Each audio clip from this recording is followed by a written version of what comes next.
Hi, Bartek Urban. Welcome to my Toyota Camry review. The Camry has already been on my channel, but back then I was driving the car in the United States, which was slightly different from the European version and drives a bit slower there, so I couldn't give you the actual highway fuel consumption for Polish conditions. And the Camry is a hybrid, so that's one of the most important aspects, but let's take it one step at a time. The Toyota Camry I'm presenting is a 2025 model, meaning it's already the 11th, 10th, or 9th generation.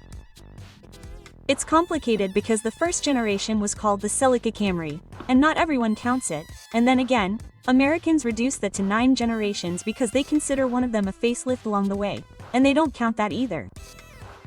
The Camry I tested could easily be considered a facelift or refresh, but according to the manufacturer, it's codenamed 1580, while the previous generations were 1570, so it's a new generation. So let's focus on this car.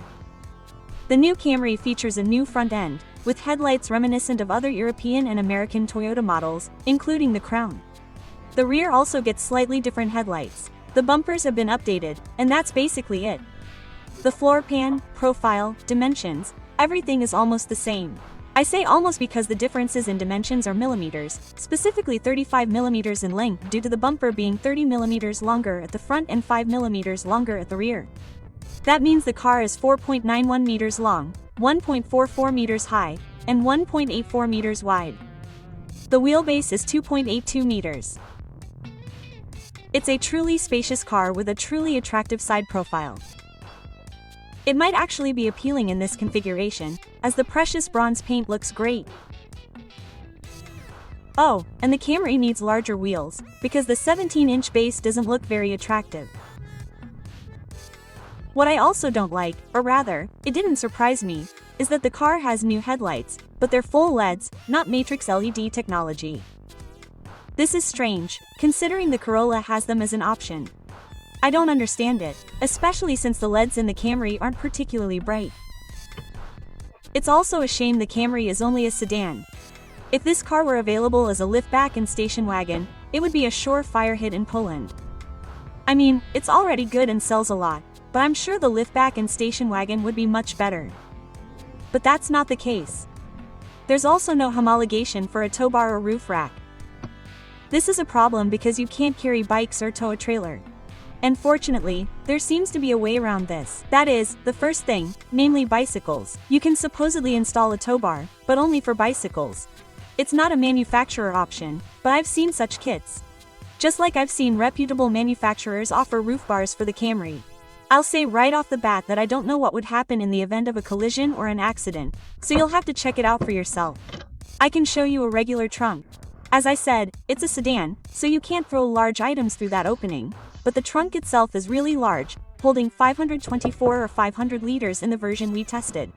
The one we tested is the top-of-the-line executive trim, which has electrically adjustable rear seats, but as a result, you can't increase the trunk space by folding down the backrests. There's only a hole for skis, for example. Other lower trims have the option of folding down the rear seats and have a slightly larger trunk. But even 500 liters is perfectly adequate.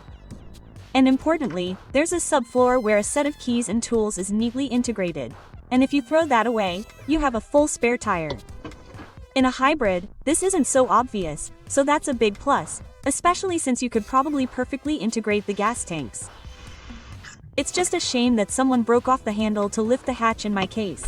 And another drawback, the trunk isn't upholstered at the top. Although, even premium trunks don't have this feature in higher-end models like the BMW 7 Series or Mercedes S-Class, so I'm still waiting for one of the manufacturers to do it. I also found a single hook for shopping in the trunk, and the hatch isn't electrically closed, even as an option.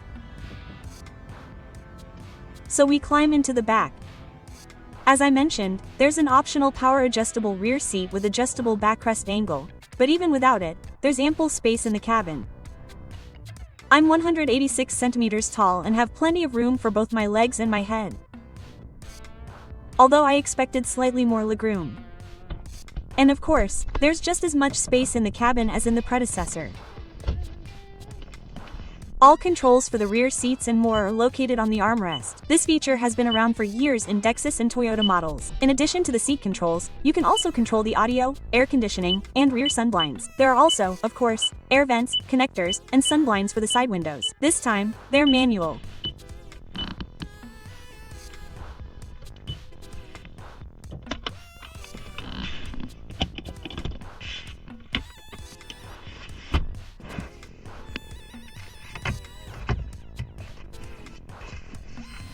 So, let's jump into the front.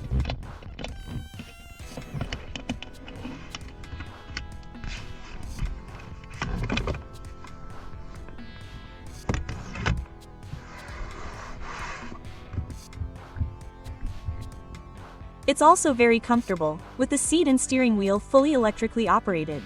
The seat also has ventilation, heating, and, of course, memory.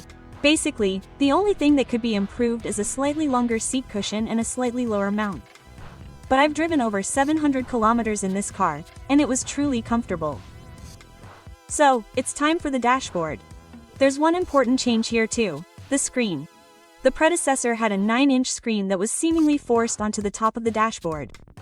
Now, the screen is even larger, at 12.3 amps, but it's nicely integrated and looks really good. Seriously, this dashboard looks much better than those tablet-like devices that are now also available in the premium class. 2 tablets combined into one, and click, click, click, click, because they're made on the cheap. The materials here may not be great, but the dashboard looks really good. Even the digital gauges are so normal and natural. There's 7 inches at the base, the same as in the predecessor, and there's an optional 12-inch. That's exactly what I'm testing. The gauges run really smoothly, have good graphics, and a ton of settings. You can change both the themes and the layout, and they change colors depending on the driving mode. And these are gauges we're familiar with from other Toyota models, like the RAV4, Corolla, and CHR, but that's not a drawback. The drawback is disabling ESA, the system that beeps when you exceed the speed limit, because you have to click it 5 times to turn it off. I should have created a keyboard shortcut on the steering wheel hidden under one of the buttons, like the competition does.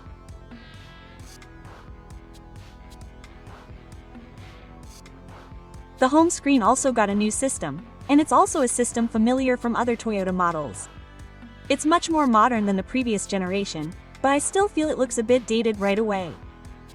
On the other hand, it runs really smoothly, only experiencing a slight stutter from time to time. And it's important that Android Auto and Apple CarPlay work very well, although I've heard some people complain about it breaking up. I tested it on 2 different phones and had no problems. However, I did have a problem with the digital mirror, which, in my opinion, has a camera mounted too low, in the tailgate rather than at the top of the windshield. This creates a very awkward angle, giving the impression that the car is already rear-ending you. I really couldn't get used to it and had to drive with the regular mirror. It's good that it can be turned off. It's also good that both the steering wheel and dashboard buttons are physical, and the air conditioning has its own separate panel. That's how it's supposed to be, and I like it. I also like that each trim level of the dashcam has a phone app, so you can remotely turn on the air conditioning, heated seats, and wipers. Yes, the wipers, because the car doesn't have a heated windshield, only the area below the wipers. The air conditioning can be turned on for a maximum of 20 minutes, but that's perfectly sufficient, and on hot days or in winter, it's great. I like that. Okay, so let's see if I like the materials.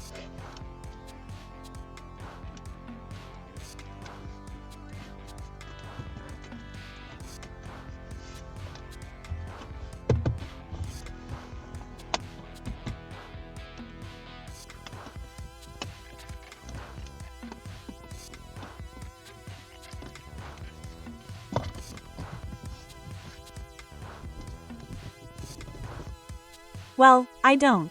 The center console creaks to the touch. I felt like the part next to the cup holder was about to fall off. It's piano black, and the plastics themselves sometimes feel very cheap. Even the key wears out a lot. There's also leather upholstery, but as I said, the materials are Toyota-esque, or to put it mildly, average. The good thing is that nothing creaks while driving. It's absolutely silent. Although even if it did creak, it might not be audible, but I'll get to that in a moment. Now it's time for the storage compartments and ports, and then we'll look under the hood. And here's a caveat. The inductive charger has very low power and charges your phone slowly.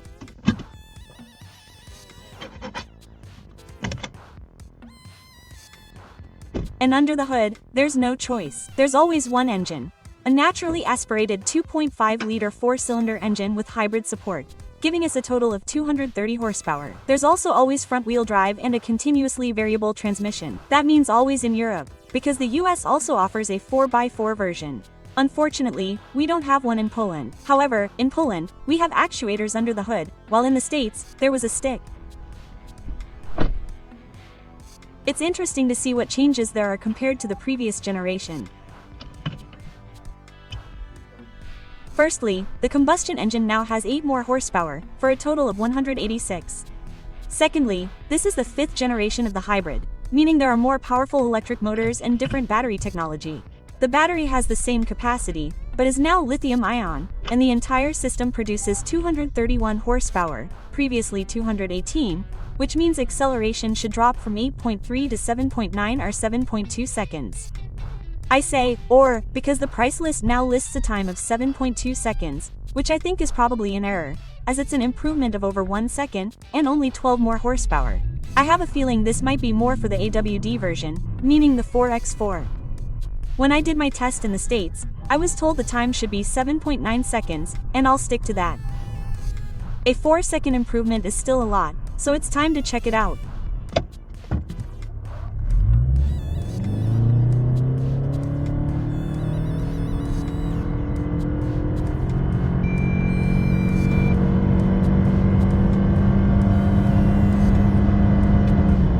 The result is 7.7 seconds, an improvement of 6 seconds compared to its predecessor. And it doesn't matter whether we're driving in sport or eco mode, it's always 7.7 seconds. Of course, in dry conditions, when the response is there. What's more, we have really good throttle response and performance. The car doesn't swell even when we're doing 130 or 140 kilometers per hour and wanting to accelerate hard. The only problem then is the noise.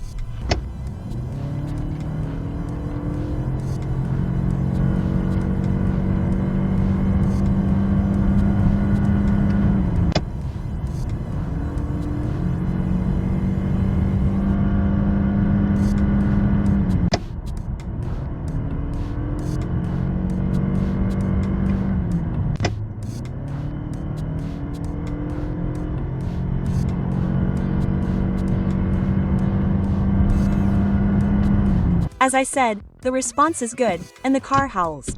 The predecessor and this 4th generation hybrid may be a bit less noisy, but it still howls. As you saw, for example, I was constantly in 4th gear in the sport mode when measuring from 0 to 140 kilometers per hour, because it still has a continuously variable transmission that can simulate gears. But once you learn to drive it, meaning you're not constantly flooring the accelerator, you know, it's not that bad. The soundproofing is worse.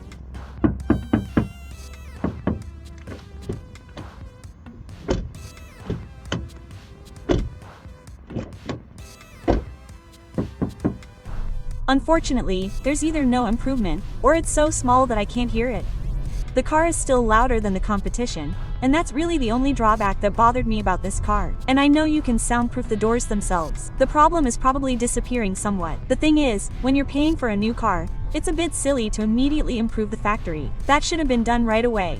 On the other hand, Toyota owns the Lexus brand, and there's the Lexus ES, which is much quieter, but also more expensive. It's a bargain. What I like about the Camry, however, is its comfort. This one is normal, meaning the car isn't too hard or too soft, nor is it particularly engaging to drive. It's normal, which in my opinion is good. It's not a race car, nor is it some super comfortable dyno. It's just a larger, ordinary car, and it excels at that. However, there's one aspect that's even more important and even better: fuel consumption. Here, the fuel tank is unmatched and can compete with diesels. Seriously, with the new diesels. And here's a quick tidbit. My fuel filler cap slammed shut or froze. I mean, I could hear the linkage rattling against the flap, but it didn't force it open.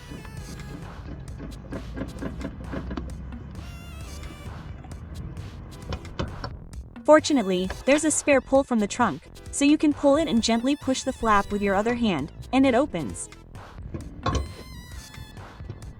And getting back to fuel consumption, I managed to get around 5 liters in the city, which is fantastic for such a large car and completely normal driving. On the highway, it's also great. Driving with 4 people and 2 bags in the trunk, I managed 5.5 liters at 120 kilometers per hour, and 6.7 at 140 kilometers per hour. And that's measured over a distance of over 150 kilometers per hour in each direction. A great deal. The fuel tank holds 50 liters. So, it's time for the price list. The base Camry costs 187,000 Polish zlotys, and the most expensive version tested 227,000 Polish zlotys. The test car also had an optional paint job for 4,000 Polish zlotys, so its price was 231,000 Polish zlotys. Both expensive and cheap, and there's no one to compare it to. There's no other sedan in this class on the Polish market, so its biggest rival is the Škoda Superb, which is, of course, a liftback. The Superb starts at 156,000 Polish zlotys, but for a 1.5-liter engine with 150 horsepower, and the 2.0-liter turbo petrol with 204 horsepower should be compared to the Camry, as it has similar performance to the Camry. The Škoda starts at 165,000 Polish zlotys, about 22,000 Polish zlotys cheaper than the Camry. However, the Camry is slightly better equipped at the base level, so the prices are quite similar. The Škoda's advantages over the Camry are soundproofing, practicality, and traction, while the Camry beats the Škoda primarily in fuel consumption and a much simpler and easier to use interior. Overall, the Camry is, in my opinion, a very interesting proposition. Of course, it has its drawbacks, the biggest being soundproofing, and then the fact that it's a sedan. Can't we have a tow bar and a bike rack? Although apparently, the latter can be circumvented somewhat. The Camry, however, wins hearts with its super efficient fuel economy, spaciousness, and simple, everyday feel. Boring, but there's a method to this boredom, because as you can see, people are also slowly getting tired of this tablet-like feel, flashing lights, and touch-sensitive buttons. There's no camera. It has a beautifully aesthetic interior. The exterior is also appealing. It has decent performance and very low fuel consumption. Hi! Yes, I know there's also the Lexus ES, which is also a sedan, but it's 90,000 Polish zlotys more expensive at the base and has a 4th-generation hybrid, while the Camry has a 5th. Of course, the Lexus is better built and significantly quieter.